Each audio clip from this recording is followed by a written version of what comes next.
Welcome to the ultimate destination for skilled carers and support workers in the realm of disability care. I'm your host, Ryan Tyndall. Let's dive into the dynamic world and the invaluable work of supporting individuals with disabilities. Anywho. Yeah, what were we talking about? Why did we jump on into that? You tell me. We were talking about... I think it was just my standard 6 a.m. to 8 a.m. rant session. But this time you were... awake for it. Yeah, more accepting of it. Yeah, because you let me sleep for a bit. So I've been finding myself a lot more active on LinkedIn and in particular, with the commentary around the NDIS and the different issues that, it's currently become a political football. It's become politicized and Jungle out there. yeah, it's pretty scary and confronting for families, I'd imagine. And I know that people are having reviews less and less because they don't want their funding to be negatively affected because that is what's happening. There's a rollout of the PACE system. There's, a lot of commentary towards whether people should be registered, companies should be registered, what's happening, cracking down on fraud, how are they going to do it? And I generally give you my take on it every day, which I'm sure you enjoy hearing. No, it is good though. Now, I've been seeing an influx in social media and, I'm certainly caught in the algorithms. Everything on my social platforms is to do with the NDIS and support workers and businesses advertising to myself and people inboxing me from marketing companies and stuff like that, and I generally ignore it. But yeah, I'm a product of my environment with my mindset towards it. But it's something you said to me this morning about if you're not ruffling feathers, then you're not, I guess. If you don't ruffle if you don't ruffle feathers, nothing flies. Yeah, right. So, like, change won't happen. And I get caught in the reeds sometimes and go down rabbit holes and start, really contemplating this stuff, particularly in the mornings, but probably all day, every day. Which you need to tell me to switch off sometimes, which you do. But for some people and for families, that is their life. It's they're so emotionally connected to their children, their family, the people they care for, and they're immersed in it. They don't get a choice. They don't switch off. Now, I'm no martyr. I'm not doing it for a reason, but I don't know why. I just feel, very passionate about certain things. And so I find myself really contemplating the issues of the NDIS and not necessarily coming up with many solutions to fix it, but I can certainly pinpoint where the problems are. And I think we're at the top of the cycle in terms of the business side of new industries. And it is a new industry in its infantile ways. And there's a lot of, because there is no regulation, there is no oversight, there's a lot of support workers, independent support workers coming into the industry, career change or a hobby or an interest. And a lot of them genuinely want to provide support. I'd say majority of them want to provide support to people. My fear, and something that I see when I walk into homes and I chat with coordinators and I chat with families and I chat with support workers, is that the barriers and the impact that people who don't know what they're doing, not through a lack of intent, not through a lack of desire, but just through not having guidance and not having understanding, not having education and support, they can create traumas and barriers for the people they work with. The very people they're trying to help is the people that they can create significant lifelong trauma. Sorry, you just... I just stopped mid-thought. No. You've touched on a lot of different points in there. So I sort of kind of want to work back to, yes, unfortunately, right now, or more so probably maybe you'd know maybe 6 to 12 months, maybe 2 years ago. I'm not too sure. When this industry was It's become mainstream. yeah, It's become on the tip of the tongue, and it's because it's in the media more now as well. yeah, With which so it should be. yeah, yeah. There's the cost of living. You know, they're looking at, or who's to blame. What? I'm not going into I know, no, no, macroeconomic no. rant. No, I know, but I was trying to get a point across, Oh, but you sorry. just talk over me, don't you? No, I'm kidding. So it is really interesting how if every industry seems to go through it when it sort of first becomes popular or not popular, popular is the wrong, Yeah. as it grows, Yep.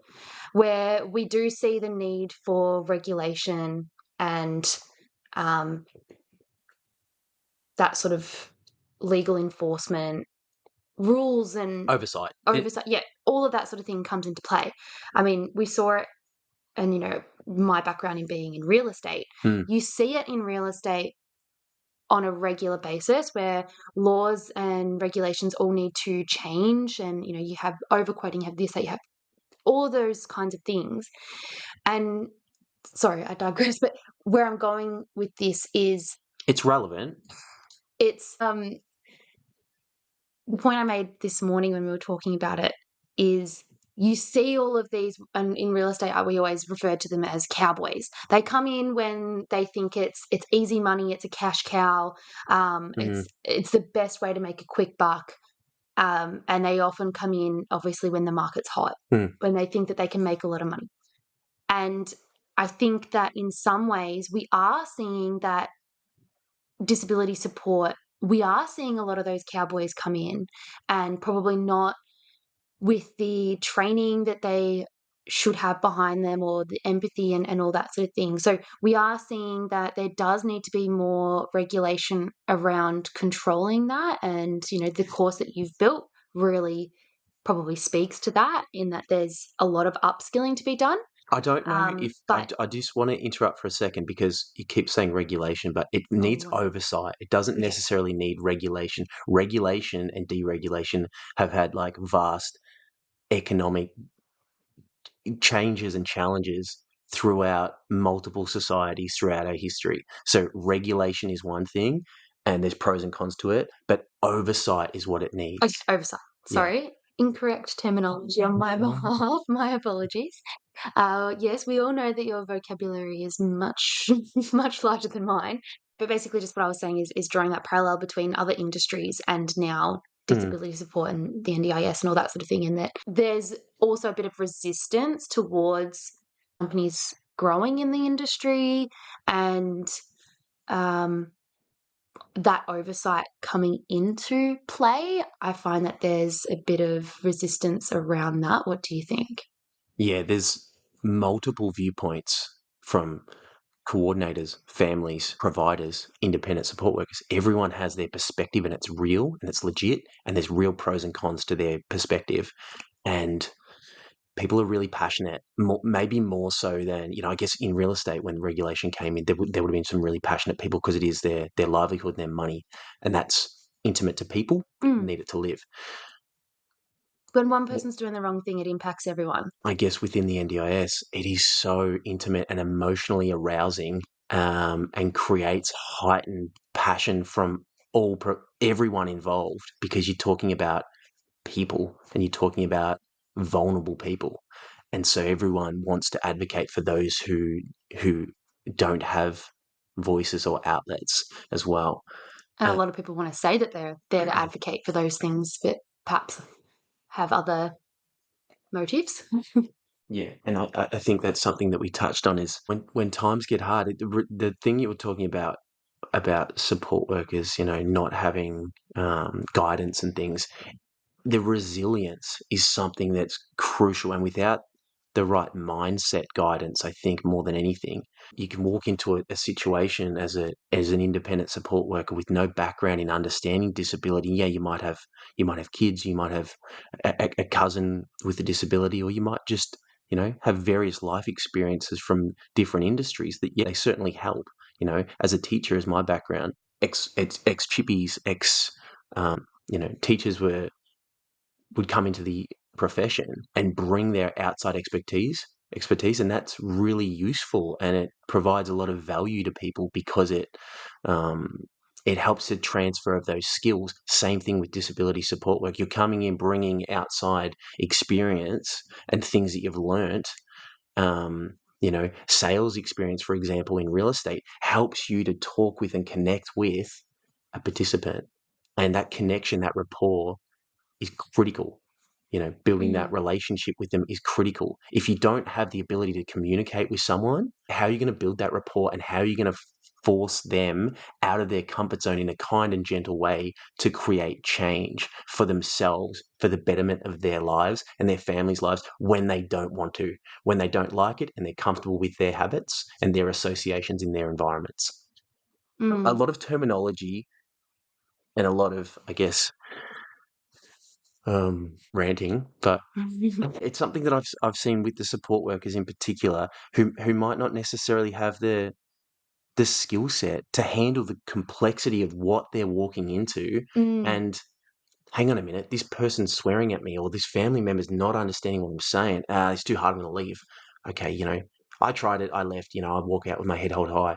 Well, you've left a family with might have abandonment traumas, or start to create abandonment traumas, because you're the fourth support worker who's walked into the home, started to build a relationship with vulnerable people, and then left mm, because it was too hard, mm. because you haven't understood the responsibility that comes with working with families that you're working with in this industry. And look, don't get me wrong, there's always going to be relationships that just don't work as well. Absolutely.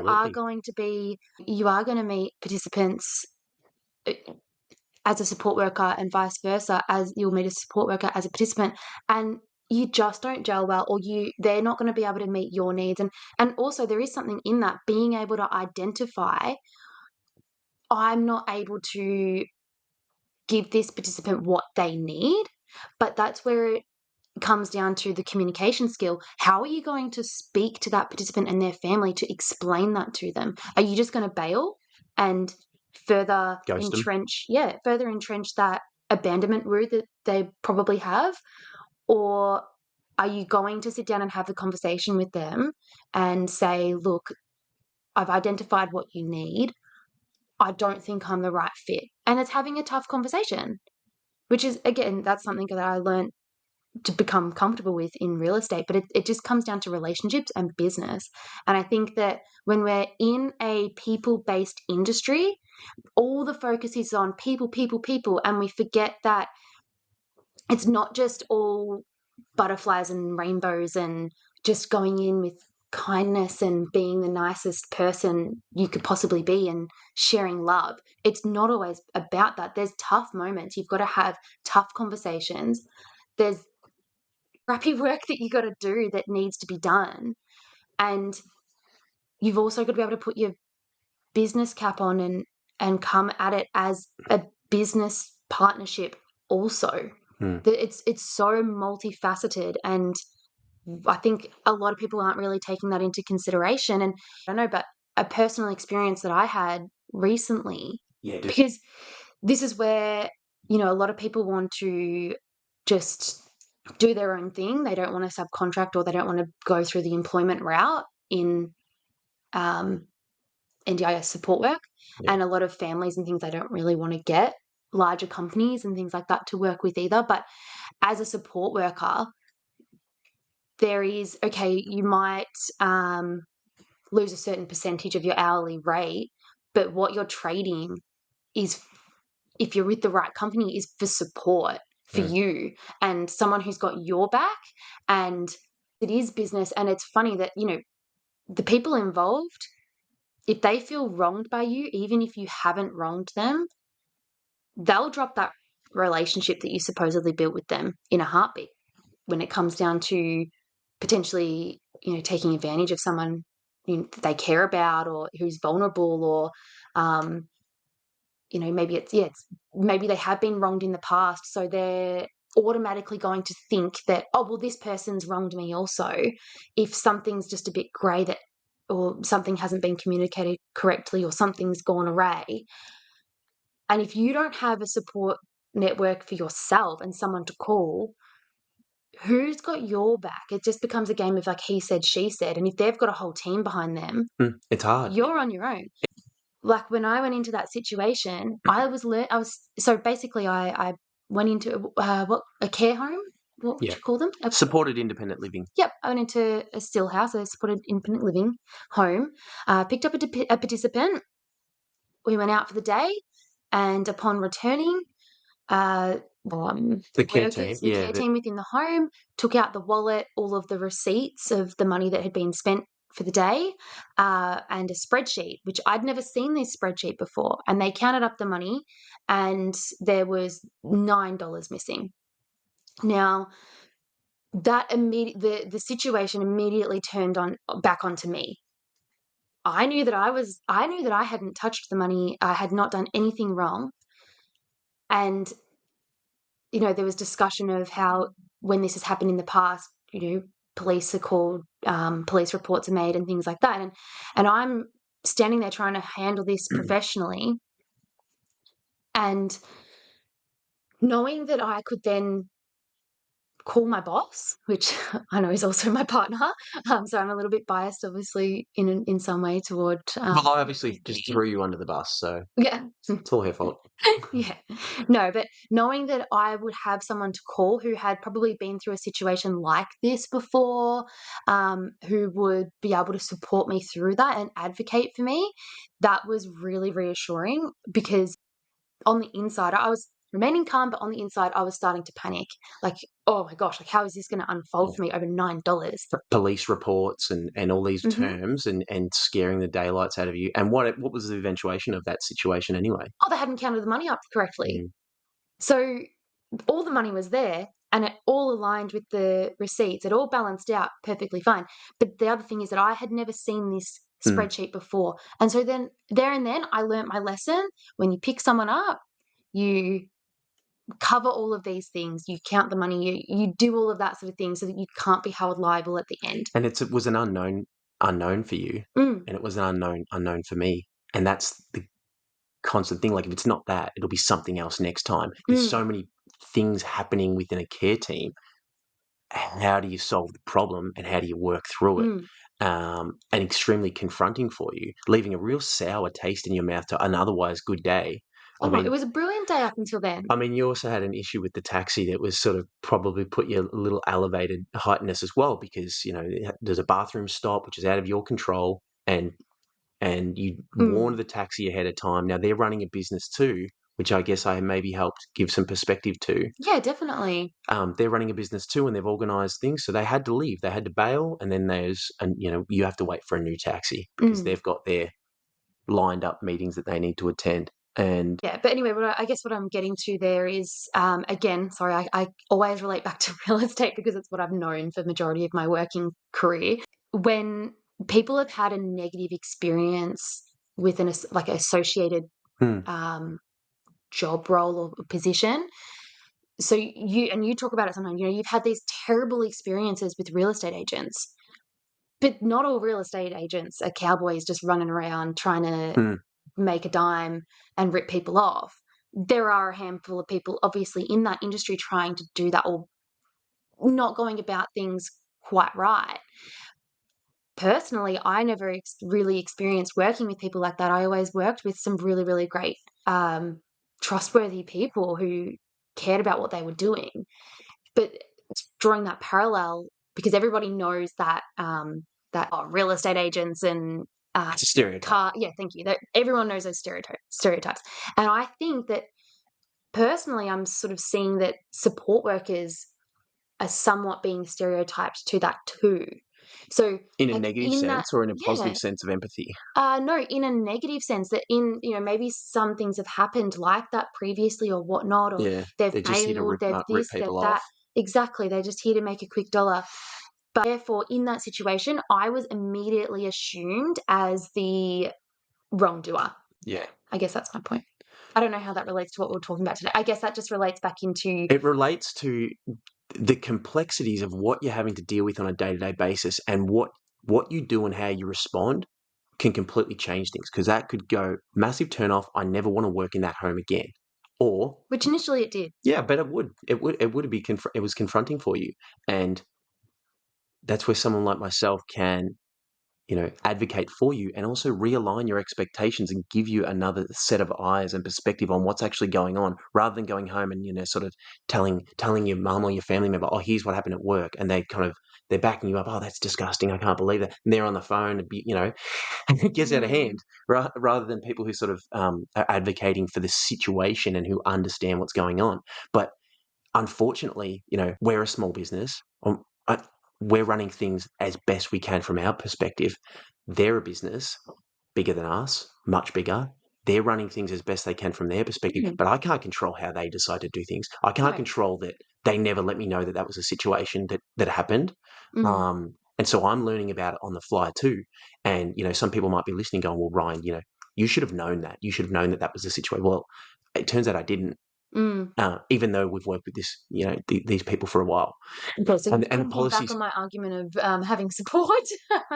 No, well, the support is that when that situation inevitably arises Mm. of complexity, of difficulties, that I can't oversee absolutely everything that goes on with every single situation, and I don't want to. I want to enable and empower people to grow and learn through embracing the discomfort of these difficult situations that happen all throughout the industry. Mm.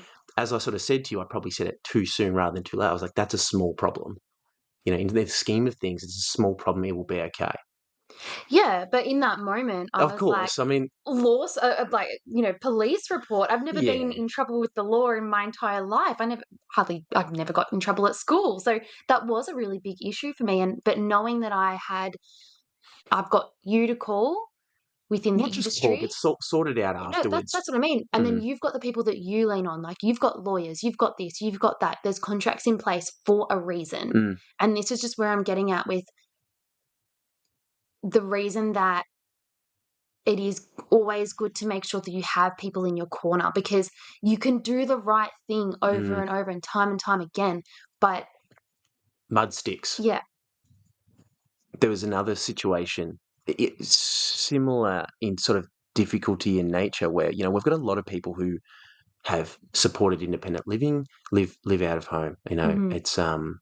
It's fantastic that they have these opportunities. Mm. And the support worker was having a lot of difficulty each week when they would rock up to the shift. I say rock up very flippantly. they when Walking they in, guys. no when they arrive at the shift, Mm. ready to go and support the participant, and the mental and emotional barriers that this participant would bring every time that they started that shift would have take a lot of time to chip away and break away at. And so, yeah, it's a very difficult situation for that support worker. They don't know what to do about it, what's happening here, and just even understanding the problems, the first barrier. Mm. And again, it comes down to that resilience and the guidance. How are you going to confront that situation where you have a fantastic shift the week prior?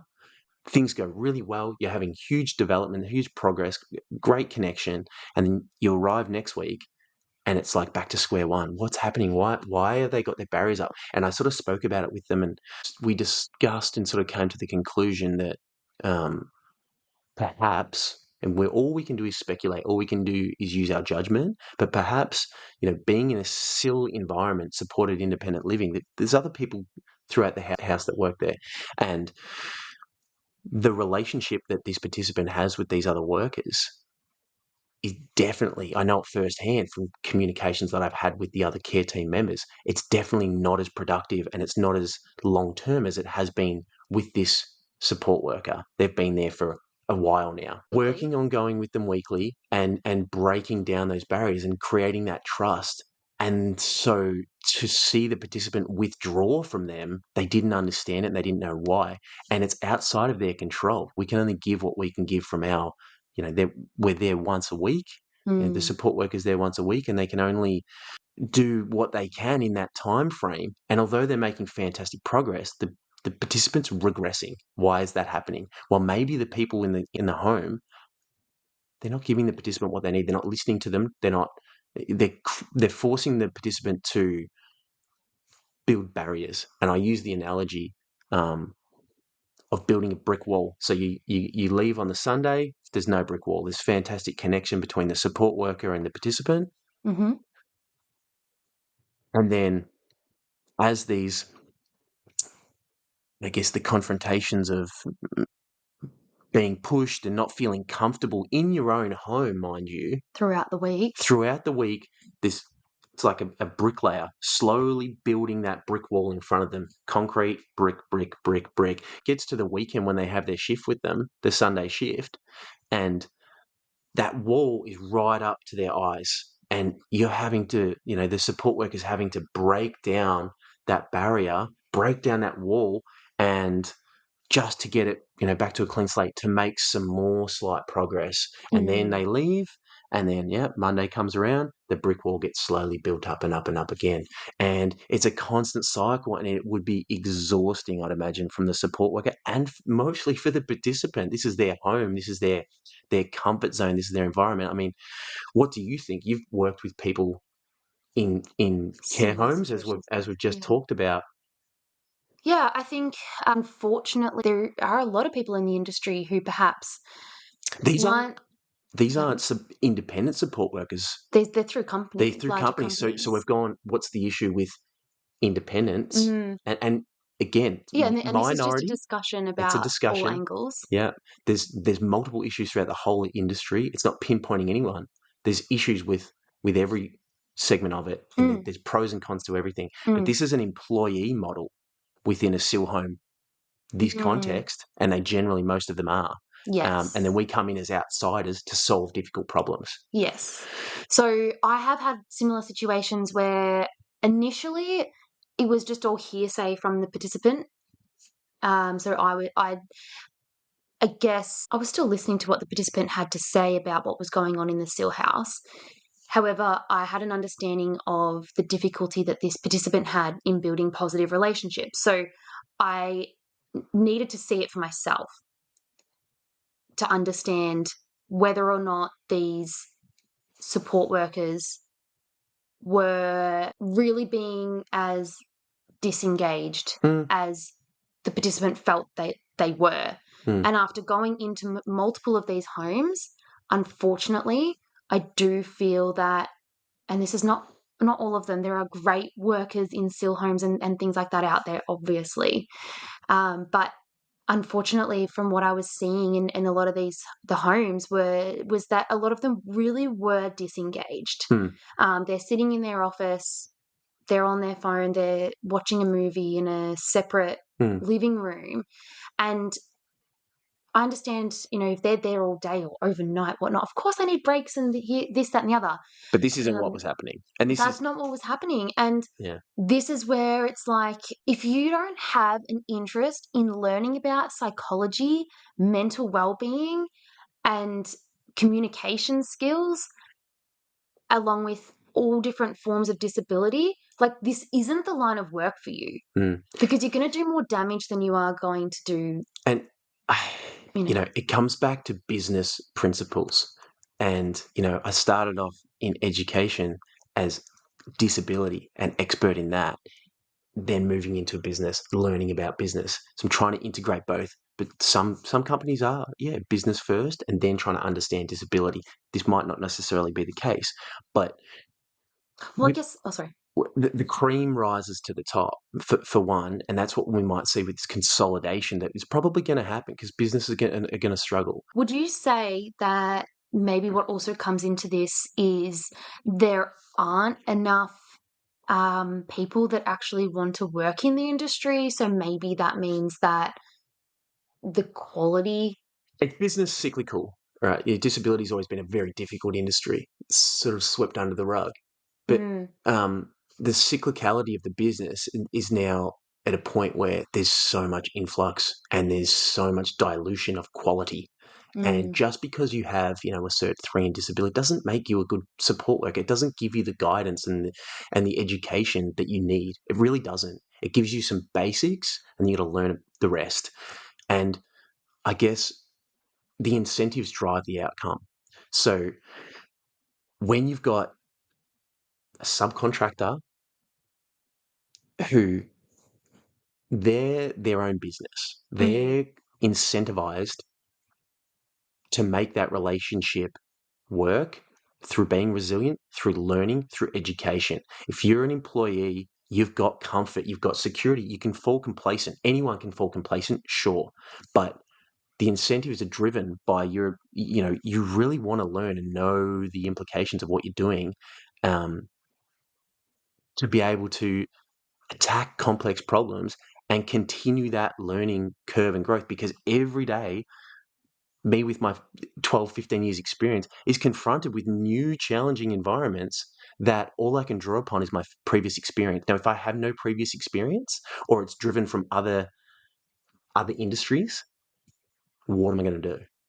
Yeah, and it baffles me. I continually hear people running, even right from the top, from management roles all the way down to the workers themselves in these homes, saying things like, "Oh, well, the participant doesn't want to engage, or the participant stays in their room. The Mm. participant Whose doesn't responsibility is come that? and talk." Yeah, Exactly. not my responsibility. It's their choice. It's your job. Yeah, Go and ask them, what do they want? Do you want time alone, or would you like me to come and chat to you? Would you like to come and like, people don't know what they want as well. They don't know what's going to help them. That's depression and all the negative anxieties and negative associations and helplessness and loneliness and all these negative emotions that are felt more significantly than the positive emotions. mm, You have to be able to put your own emotions aside for a minute? It's your job. and send that Trojan horse in with a way of getting some insight and genuinely trying to change behavior and habits and associations from the inside Mm. through, behavioral psychology. And Actually, that's probably a good segue into what I was telling you that I did with one of my participants recently, who is currently living in a still home. mm, We put together a basically because we were coming into the issue of, oh, well, the participant doesn't want to come out and talk to us. Okay, well, are you going in to talk to the participant? Probably not. So we took the similar to what you taught throughout your time in education. yeah, social emotional learning. Yes. So, which this participant is very well versed in, but just communicating that then to the Mm, workers is the barrier. mm, So this person's very self-aware and understands what they need, but communicating it to them is the barrier. So what we've done is we've actually made it a visual, done it in a fun way. We've put all of the zones of regulation. Do you call them? yeah, So you've if got that's the the model she's using. yep. So we've used like green, yellow, red, blue, Yeah. and under that, the types of emotions that this person might be feeling when they're in that zone. Mm, And then I've discussed with them, okay, and really dug into, okay, what do you need in that moment? Would it help if you were feeling this way right now? Would it be helpful if I came to you and said, "Hey, do you want to come and watch a movie together?" mm, I know that you're not feeling your best, so you probably don't want to go and do some extravagant activity, but you've indicated that you also don't want to be alone. So mm. let's do something relaxing together. An easy way to say, here's how I'm feeling. Mm, And then unfortunately in this situation, the participants having to be the one driving this. They're having to exactly. be the mature adult in the room and educate the support workers on this. And Mm. that is going to be the case for this person probably their whole life. Mm. Which Um, is something that we all do need to learn to do within relationships, romantic relationship or whatnot, friendships, is to be able to communicate and tell them what we need from this relationship, or, mm, our needs and how we really need them to be met, as long as they're, fair and reasonable ways and expectations. But I don't know that it's necessarily fair to expect that of someone who does have this kind of diagnosis and things like that, and where you're in the position of this is actually your job, so to facilitate this. And that's where, so we've created this, which will go on the wall in the living room, where the participant can actually come out and just pop it's like a little character face Mm. as to which zone that they're in. Mm. And then right underneath that, it's got a list of the emotions or the feelings that that person's having, and then some helpful tips for the worker on duty for some ideas of things to do to help that state. And to be honest, I don't think that we should have to do that. Yeah, but the impact you can have, whether we think we should do it, you can look at the I'm still world. going to do it. You can look at the world as it is, or you can look at it as you would like it to be. And unfortunately, this is reality. But the impact Exactly. you can have with that person is he's showing them, look, it sucks. Here's the reality of the world. Mm, You're going to have to be in charge of this, and support them through that. The impact that you can have will have life changing mm. consequences for the positive for that person. Yes, because they need to learn that. They probably can't differentiate between, it being their responsibility, like whose responsibility is it in a working Yeah, relationship hang on a minute. You're getting versus paid, and then I'm the one having exactly. to educate you, and I'm leading. Like, what's going on here? But also, then there's also participants who don't really understand that side of it. If you don't go into teaching that within a working relationship, then how is that going to translate to relationships out in the real world? We're all on a scale of our emotional intelligence and where we fit on that.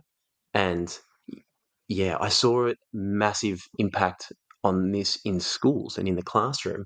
And this is what I would have. I would have the different emotions, zones, colors, states, however you want to define it, on someone's table.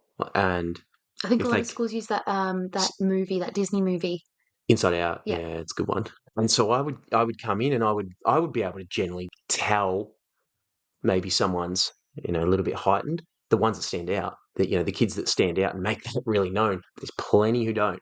And they're the ones Mm, that slip through the cracks. And so if they can just move that little character token, okay, I'm no longer in the green state. I'm in the blue state and I'm feeling a bit sad, or I'm feeling a bit heightened. I'm in yellow. I can walk around and I can notice that. Okay, I need to be conscious of that. And teaching's hard. mm, It's a friggin' hard job because you trying to teach curriculum. They don't teach, and within the curriculum, there's nothing to do with communication. mm. Um, and you're trying to cover all these different things, and you've got behaviors to manage, and that have been created from people who not understanding the impacts they have. Yeah, I I find it interesting that often when we're talking about these things that we're implementing in, um, throughout our work with participants as support workers, and then it's so interesting how these tools translate into business and then they translate back into our romantic relationship. So even this system, we have a form of our own system similar to that, which I hope you don't mind me sharing. But guess and not. I found this really helpful. I learnt it through Brené Brown. She's just absolutely amazing. And if you haven't any of her books or listened to her podcasts, I highly recommend doing so. But she talks about how her and her husband they indicate to each other.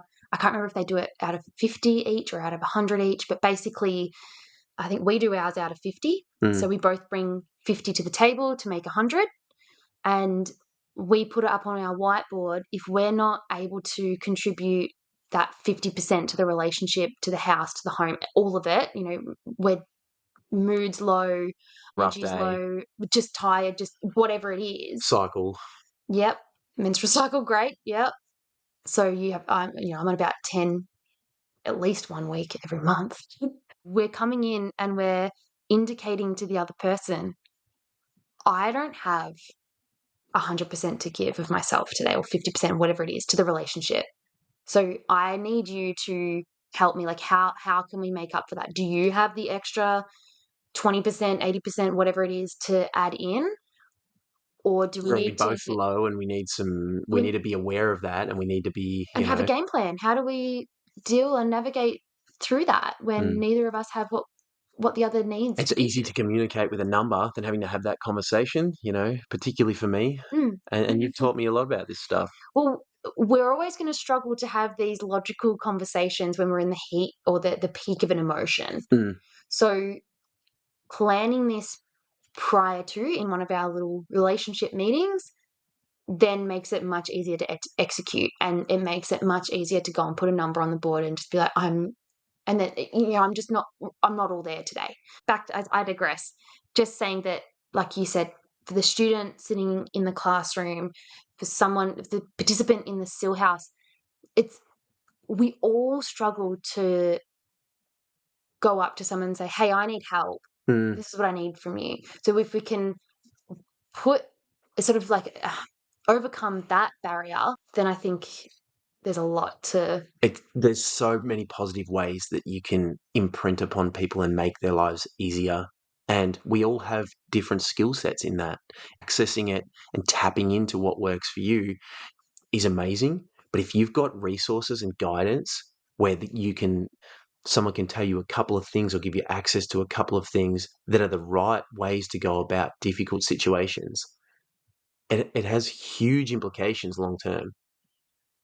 So one of my participants is a former student of yours who's now mid-20s, and you taught this unit throughout their school back when they were in high school, I think in middle school. Year 9. This person still uses that to this day. So that just goes to show how what we actually can bring to the table, and if taught well and used well, can stay with people throughout their lives.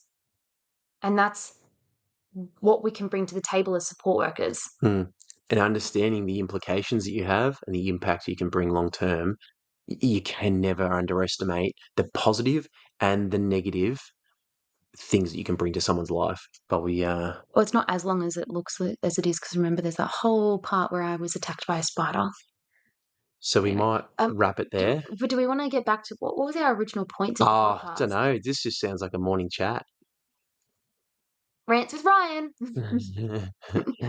Rizza Rants. Rizza Rants, yep.